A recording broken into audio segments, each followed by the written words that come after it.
Once the catalyzed primer has been fully cured, it's time to apply the system.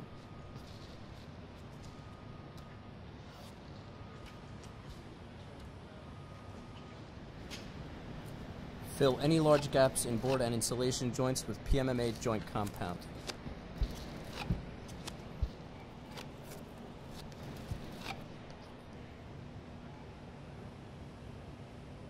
Or strip in with a minimum 4-inch of PMMA membrane depending on the substrate.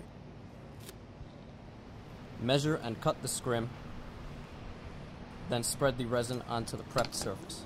Obtain a full coating without voids, achieving about a 60 ml thick base. Embed the scrim into the resin. Apply an even coat of resin on the top of the scrim, 30 ml thick. Use caution not to spread the resin too thin. Have more questions? JM can help. Our goal is to ensure that every installation goes smoothly.